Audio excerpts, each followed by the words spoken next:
Bismillahirrahmanirrahim. Assalamu alaikum wa rahmatullahi wa barakatuhu. It's a matter of immense pleasure for me that I am sharing this specific bit of information with you. This information pertains to the queries and questions which I have received from my non-Kashmiri friends in particular, and many other friends who don't reside within our vicinity, who reside in other districts of Kashmir. And most of our friends, they are non-Kashmiri friends. Basically, they have seen some videos about the Zool festival, about the Fro festival, which is going to be celebrated today here in my hometown of Ashmukaam. And majority of those people are asking me about the genesis, about the cause of celebrating this Zool or Fro festival.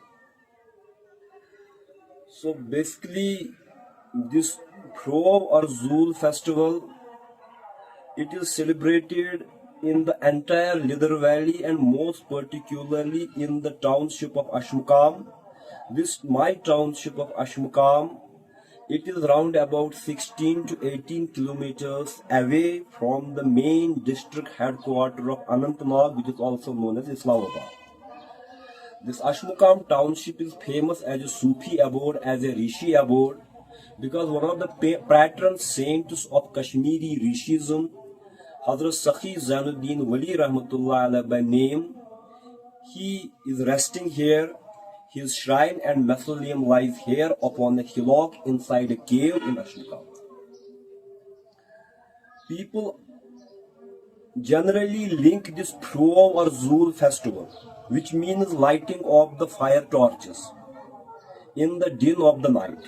People often link this Fro festival with Sakhi Zainuddin Wali Rahmatullah Alayhi.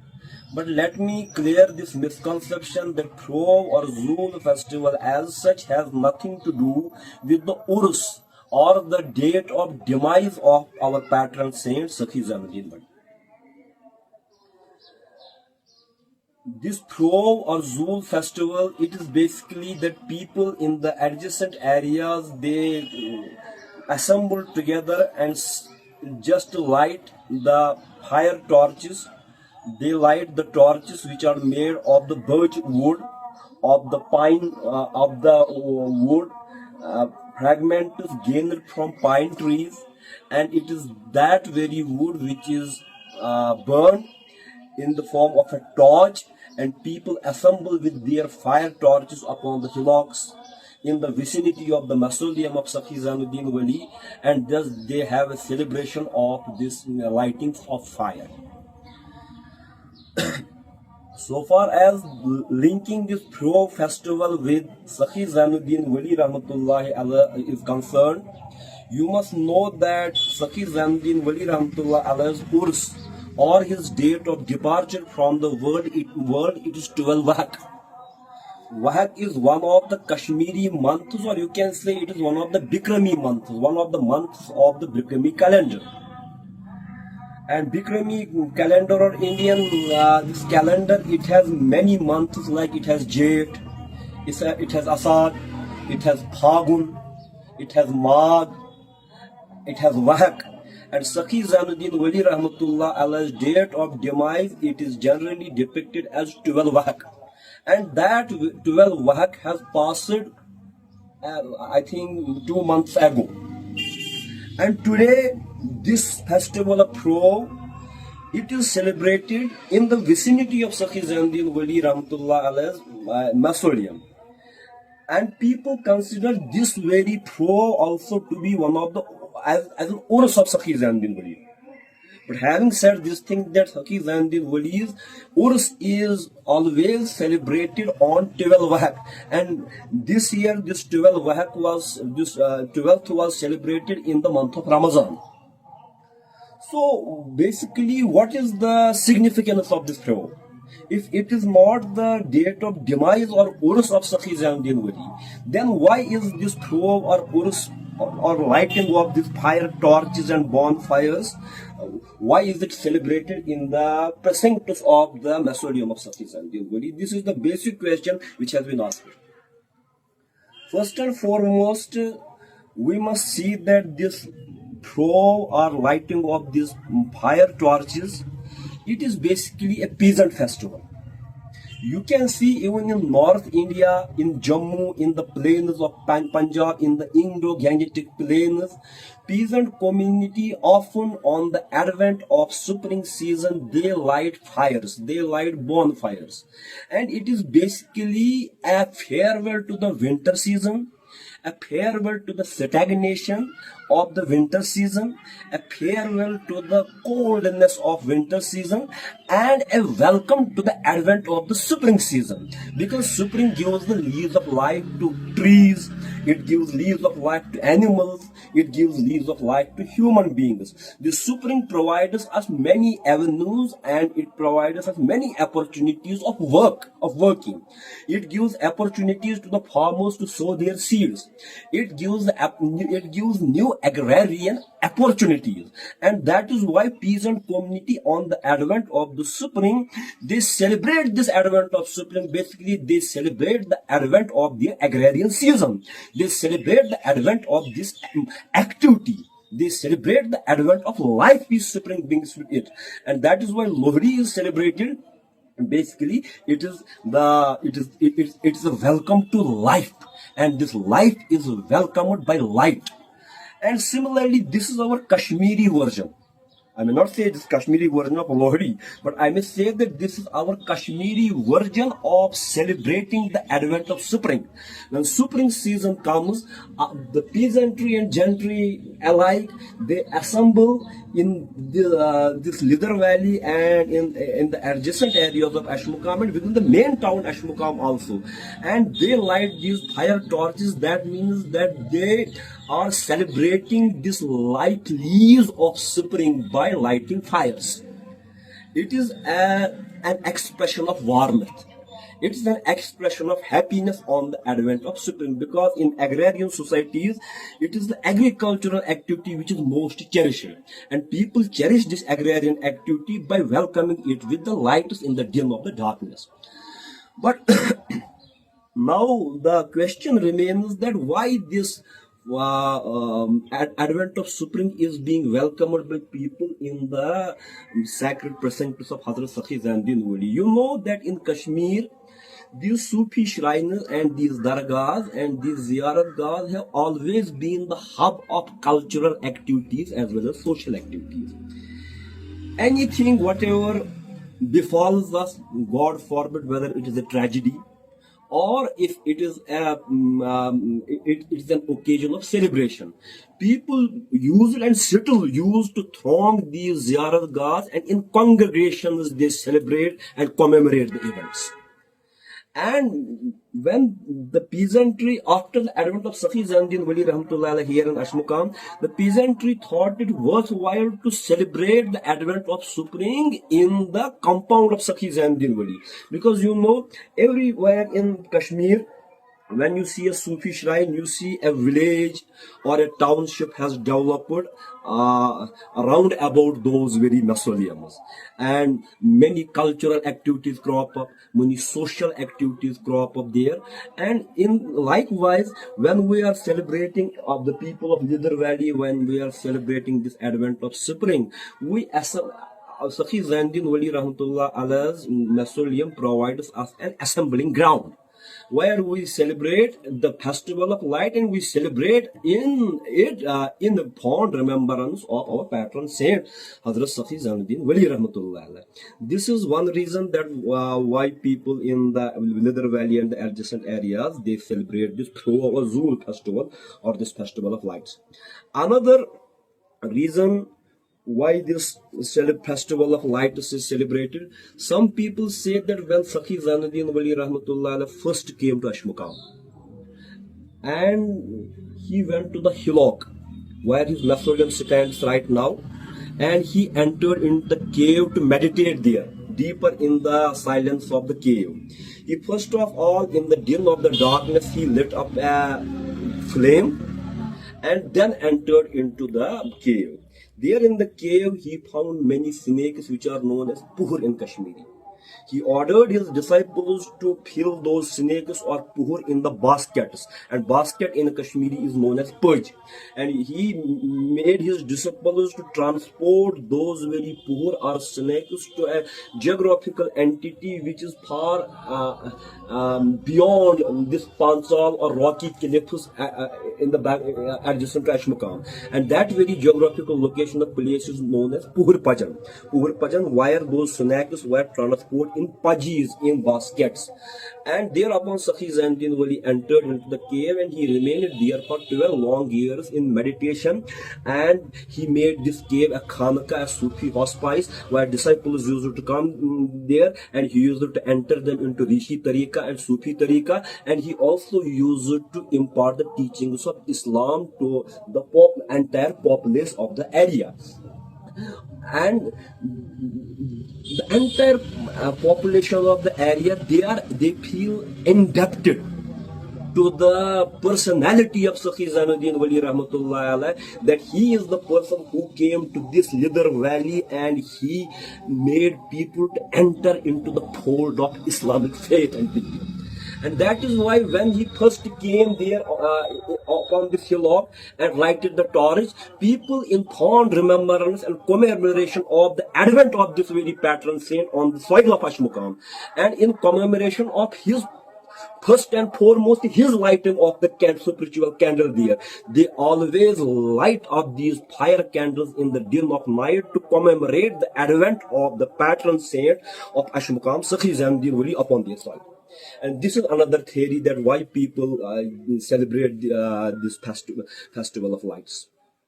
And another version of this genesis of the festival of light or show goes like this, that, and it is often mentioned by the old people and the young men alike, and it has, the tradition has passed on as a word of mouth from generation to generation. Basically, this genesis or this cause of celebrating the festival of life, it is basically based on mythology. Mythology or myth. Myth is not always a myth, but myth is a symbolic expression of some deeper meaning. People always take mythology or myths like lies. Myths are not lies. Myths are the imageries. Myths are the figurative clothing, wherein they clothe some deeper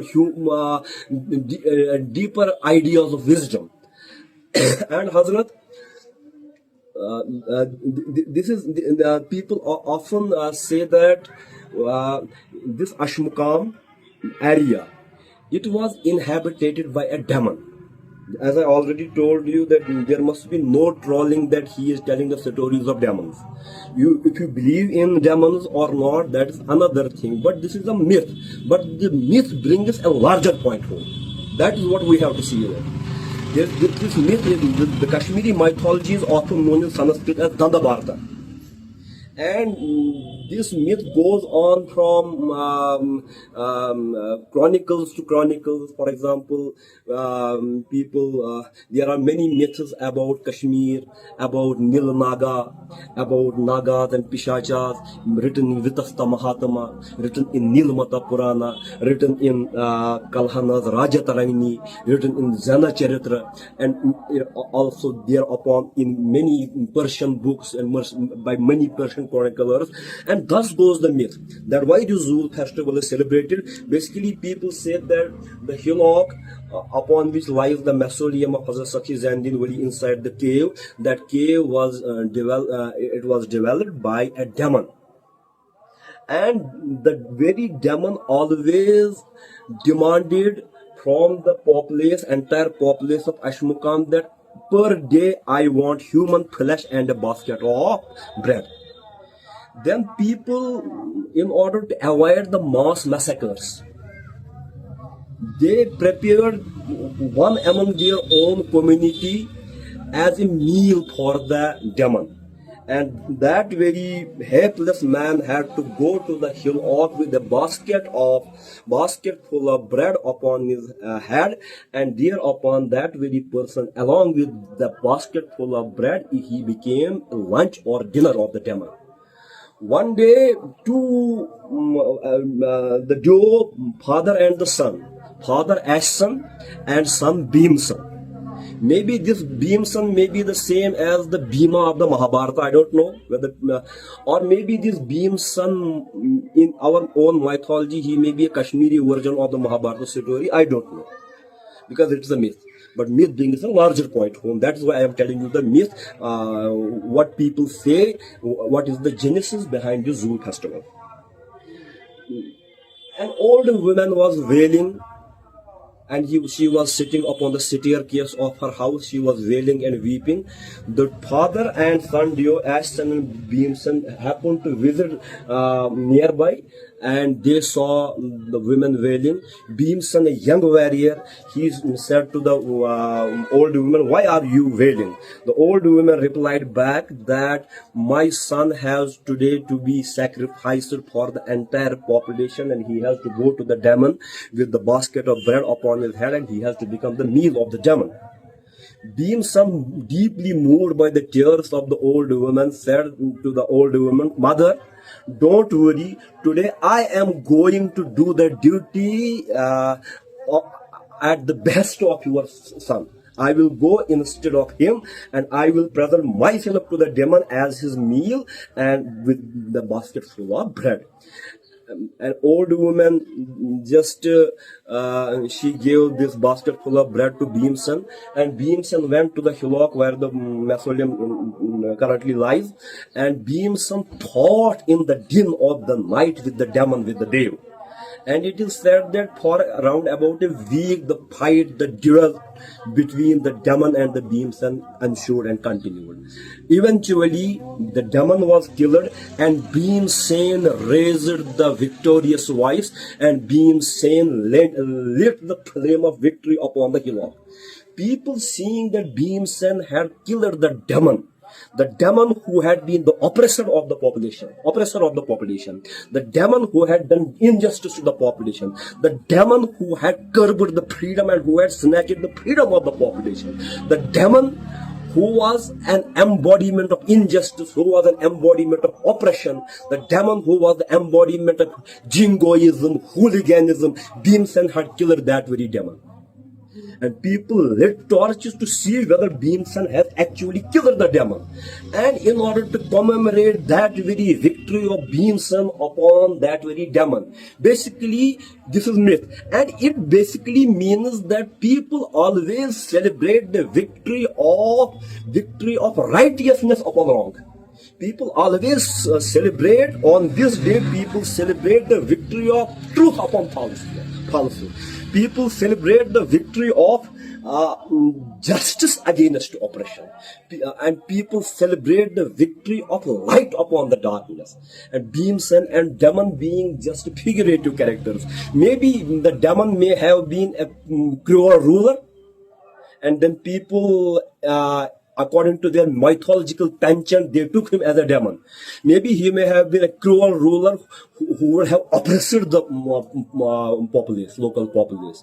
And maybe Bhimsan would have been a warrior, a freedom fighter, a freedom lover who would have killed the demon for the sake of the entire populace, and people were freed from the occupation of the demon. People were freed from the clutches of the unjust ruler. And that is why people thereupon, right from the antiquity till date, by the word of mouth, the word passed on from generation to generation, that we have to lit up the bonfires in order to celebrate the victory of truth upon injustice, victory of light upon the darkness, or at least then they may have given it some sort of Islamization. Like, we are now going to celebrate min zulmati ila nur. We are going to celebrate the victory of light upon the darkness. So this is our cultural paradigm, And later on, since I said that these mausoleums of saints, they provide a space for cultural assemblages. You know, in religious societies, the boundaries of religion and culture deeply intermingle, and people now, in order to celebrate this cultural festivity, whether they are welcoming the advent of spring, or whether they are celebrating the victory of Bhimsan upon the demon, means victory of truth upon the falsehood, draped in a mythological clothing, whatever you may like. People always celebrate this in the vicinity of Sakhi Zainuddin Wali's mausoleum, because there can be no other place to venerate, no other place to celebrate the victory of truth upon falsehood other than the sacred precincts of Hazrat Sakhi Zainuddin Wali. Having said this much, it needs to be seen that this Pro festival or Zool festival or the religion or the festival of lights, it has nothing to do with the Yomi Visal or Urus or date of departure of the saint from the world. That is 12 Wahak, and it has been celebrated. At the most, it is a cultural festivity, it is a peasant festival, and peasants just welcome the advent of the spring. But everything in ethnic society is linked to the religion, and people get an opportunity to celebrate this cultural festivity in the sacred precincts of Sakhi Zainuddin Wali. And people, not only from district Anantnag, but from Srinagar, from Baramulla, from Badgam, from many other places, throng to Ashmukaam to witness this very festival. And that is worthwhile for people that while they are observing this Pro festival, they want the students, we came to this place to celebrate this Pro festival. Let us pay our side by side, let us pay our obeisance at the shrine of the saint. And that way this Pro festival became linked with the shrine of Sakhi Zainuddin Wali. Otherwise, it has nothing to do with the Urus of Sakhi Zainuddin Wali. But still, it is a cultural festivity, and if cultural festivities too are celebrated according to the broader ethics of Islam, then we must not always cry haram, haram, haram, or it is haram, or it is prohibited.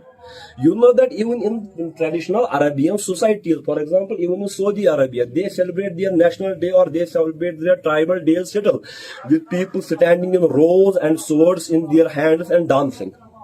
And nobody tells that they are doing something haram.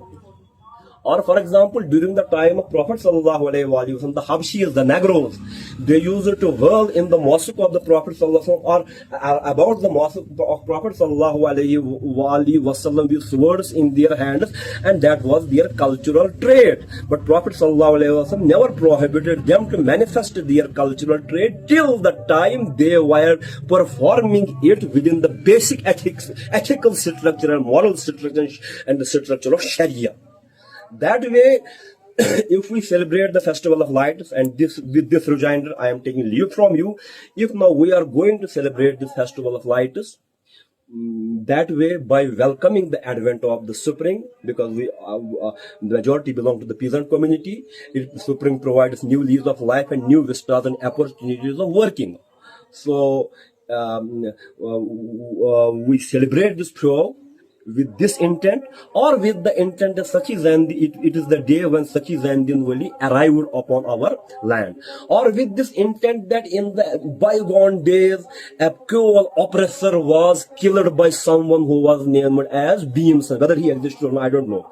But if it has happened that truth has in the bygone era been successful upon the injustice and oppression, and we are celebrating this victory of truth upon falsehood, and nothing a better place than the precincts of Sakhi Zainuddin Wali to celebrate it. But it is celebrated with this intent in mind, for the sake of Allah, and it is a cultural festivity. Until our cultural festivities are not entered in antagonism to the basic teachings of Islam, we must not shut up all these things as nonsense. No, they have a deeper cultural and ethnic meaning for us.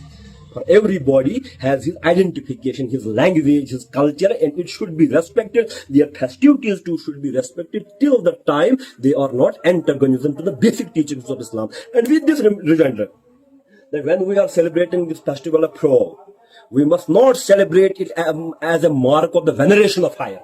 Then it is the worst kind of shirk. then it is Atash Parasti, then it is fire worship. We must not be like, we must just jump around fire. We must we must just raise chants and slogans in praise of fire. No, that way it's bidah, it is shirk, and it doesn't comply with the teachings of Islam. And similarly, this pro festival, it must be celebrated in a way that there must not be intermingling of sexes and genders. That is, women and men must not intermingle. Just they take this pro festival as an excuse to just obliterate all the boundaries of Sharia. Then it is very much haram, and then it is very much prohibited. But if it is celebrated as an expression of our culture, deep-seated culture, and if it is celebrated as a manifestation of the victory of truth upon darkness, then there is nothing wrong in celebrating it according to our age-old Kashmiri heritage, but provided that the basic teachings of Islam are not violated in any way. Thank you very much. I hope that all those friends and those non-Muslim friends also, and all those friends who don't pertain to this area, but they are not quote unquote like traditional religious students. They are university going people, they are college going people, and they often mock and taunt upon our celebrating Zool as something backward. This is not backwardness or something like this. This is an expression of our ethnicity. This is an expression of our national pride. This is an expression of our heritage. Thank you very much. Assalamu alaikum warahmatullahi.